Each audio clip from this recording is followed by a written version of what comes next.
Di One Piece yang dianggap pemerintah sebagai kriminal terburuk, yaitu Monkey D. Dragon. Dan fun fact-nya, Monkey D. Dragon ini nggak pernah sama sekali ditunjukin kekuatannya apa-apa. Sama sekali nggak pernah ditunjukin, padahal udah muncul dari awal cerita. Sampai detik ini belum tahu kekuatannya apa, tapi dia udah dapat title penjahat terburuk di dunia. Kenapa dia bisa dapetin title itu?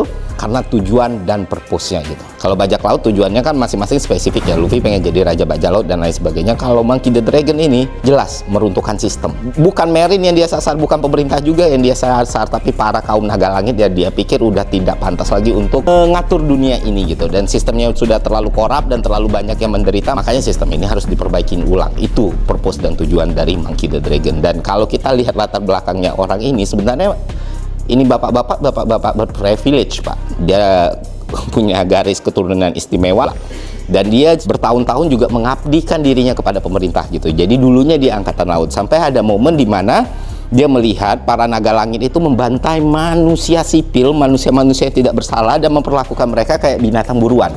Dan dia ada dalam misi itu sebagai kadet, dan di situ hatinya tergerak dan merasa, wah, gua harus melawan nih. Dan akhirnya di dalam insiden itu yang namanya insiden God Valley, dia sebagai marin, dia melihat wajah sesungguhnya dunia, dia nggak tahan, dia akhirnya memutuskan untuk keluar dari pemerintahan dan keluar dari Angkatan Laut, membentuk satu kelompok yang namanya Freedom Fighter.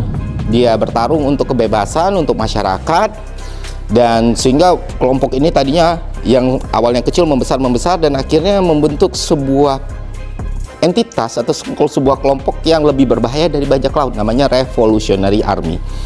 Itu cuma salah satu dari sedikit aspek menarik dari keseluruhan cerita One Piece yang sangat-sangat grande, teman-teman. Jadi pesan gue cuma satu, setelah kalian mendengar Tema Makan kayak gini, kalau kalian masih hidup sampai sekarang, apapun yang sedang kalian hadapi, apapun situasi yang sedang kalian jalani, satu, jangan pernah lupa untuk mengikuti One Piece dari manapun kalian mulai. Kedua, jangan mati sebelum One Piece tamat.